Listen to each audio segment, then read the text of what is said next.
Hello and welcome. This is going to be a new series on the channel called Remembering.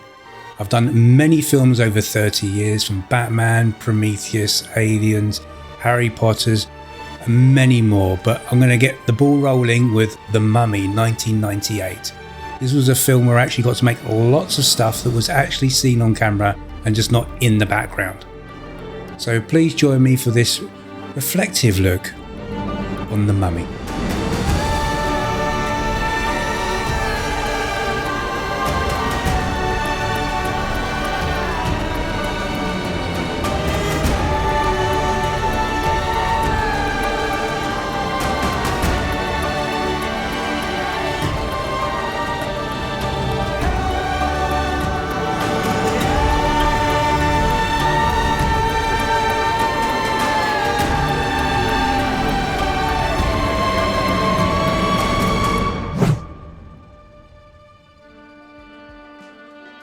So in '98, The Mummy came out of nowhere.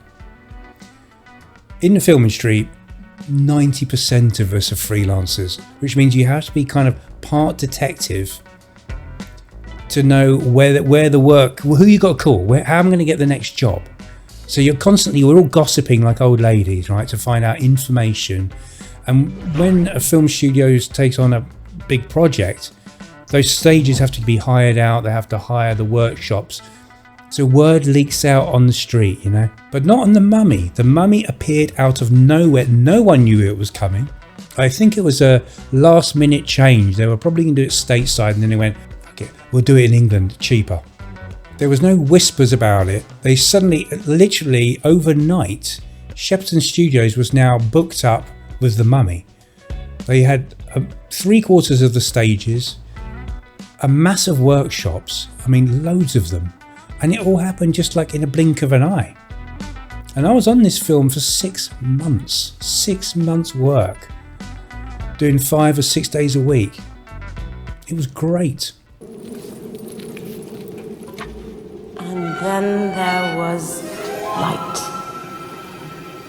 Hey, that is a neat trick. Oh my god, it's a signage. What? A preparation room. Preparation for what? For entering the afterlife.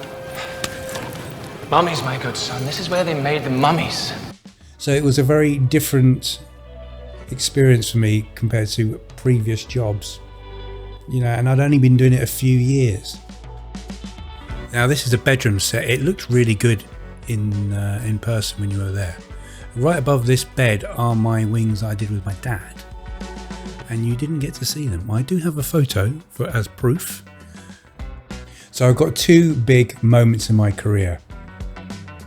Prisoner of Azkaban, but before that it was this film, The Mummy. And why? Because it was the first time I was actually making stuff which was going to be really in camera, on screen, where you could really look at it and go, I made that, I made that, I made this. And it was throughout the entire film. So I actually made a lot of this set myself.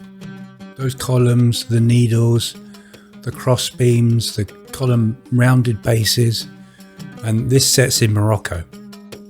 Now I have noticed here while looking at this footage, they made a bit of a boo-boo. You can see here the top of these caps from the columns here are still white from the base coat. I guess they couldn't be bothered, or they were just like, I'm sure it's fine.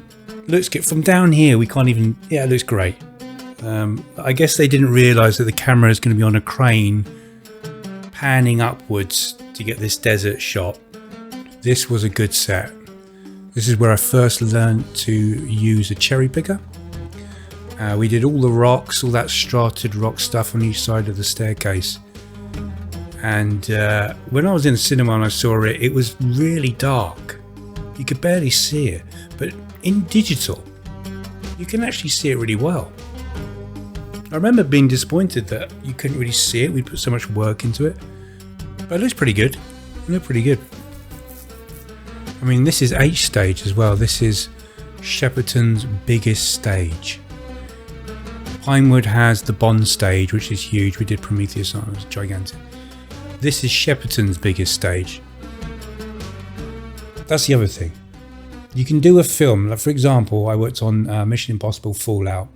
I worked on the Norway rock fight scene at the end. I did the whole film was me making that cliff face and, well, 2 cliff face, and then I worked on stunts doing the climbing for a while. But basically, all my work on that film was at the very end of the movie. And I enjoyed that film and I was proud to work on it. But you're sitting there watching the entire movie and you go, oh, here's my bit. Fight scene, rocks, credits. You know, on The Mummy, it was all the way through the movie. I mean, before The Mummy came along, I was on the film Avengers. No, not that Avengers. This Avengers. And I was making snowdrifts for the entire film. I say the entire film, I was on there for 4.5 months. 4.5 months of carving snow shapes out of polystyrene. And I went to the cast and crew screening of that film at Leicester Square. 1.5 minutes of snow time in that film. I got paid, but I was disheartened, you know. Before that, Alien 3, I should say, was my first film. And I made prototypes, concepts of the sleeping pods. There was 3 designs. And we made them just for him to go, I'll take the second one. But not with The Mummy. The Mummy was a very different ball game. I mean, you'll have an actor up against the wall and your hieroglyphics will be right there. My torch lantern figure. This figure is throughout the entire film. It's either painted like this or it's completely gold. But it is everywhere. It's in the library, it's in the tombs, it's at the end. It's just a featured figure. I didn't realise it was going to be so prominent in the movie. In fact, that figure did so well, it got a job on National Treasure. It was unmistakably my figure. And the reason it was there was because it's the same designer, Alan Cameron. Yeah, they got all this stuff in storage. And Alan's probably gone, right, you know what? Let's grab some of the old Mummy stuff and throw it in there. And there it was. I couldn't believe it. So that figure actually got more work than I did. There was even just like mouldings. I made that. Oh, that's my thing. Oh, I forgot I made that. There was so much great work. I mean, not all of it was amazing, but you really felt like you contributed to the movie. I mean, I was 24 years old. I mean, you can see how young I am. So that was a big deal for me back then. That was a big deal. The hieroglyphics. These panels are absolutely everywhere. And we did at least 50 individual panels which they could just chop and change and use throughout the film. And after a while, you go a bit hieroglyphic crazy. So you start adding stuff. Who's going to notice? I mean, at the time I was clubbing a lot and I just bought some Technics turntables. And so I started putting a turntable here and a record there. And I got my name in there countless times. I put a JOEL on a diagonal across 4 lines within each panel. People were doing weird stuff like gerbils and things were added in. Yeah, you got to keep yourself entertained. So like you never knew what you were going to do. And I did these guys strapped to the wings. I made polystyrene figures, which they dressed in their outfits, and stuck them to the wings of the plane. I remember I made them very, realistic, but they wanted them flattened off because they were worried about the wind getting under them and pulling them off the wings. So they looked a bit sort of weird, but from a distance like that, they look fine. Now, there are a lot of firsts for me on The Mummy. It was the first time I did clay sculpting. I didn't even own any sculpting tools. I had to borrow the tools from my dad.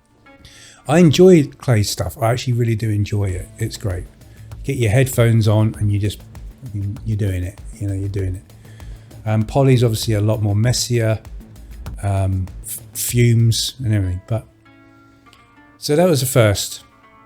Another first for me was, it was the first time I was really mixing with other departments, and I'll be making something in clay and then you get a couple of plasterers in and a labourer and they start making a mould of it, and you'll be chatting to them, or they knock something and you go and fix it and you have a bit of banter, and then you create those relationships. And I've got those relationships still now, 27 years later, with the same people from The Mummy. Now in the film industry, which I've talked about in a previous video, it's not really a family vibe there anymore. You come in, it's like a factory. You come in, you knock the work out, overtime, and then you're gone. You don't have time enough to make those relationships. But with The Mummy, for the first time, I really did. And I actually felt like part of the crew. Which I think actually made it very special for me, The Mummy. So another very important first was seeing my name on the big screen. Looking back 27 years later, it was the turning point. It was a pivotal moment in my career where I knew, one, that I really wanted to do this, and from then on in, create a proper portfolio and actually go around and see people and get work off my own back. That was that moment. Creating new relationships within the film industry away from my parents, who were in the industry obviously way back in the first Alien days, and not being known just as Joel, Roy and Patty's son. That was when it hit me then. I was like, this is what I'm going to do. I've got to get my portfolio and I've got to go and get that work off on my own back. Anyway, that's my take on The Mummy. Good times. Good times.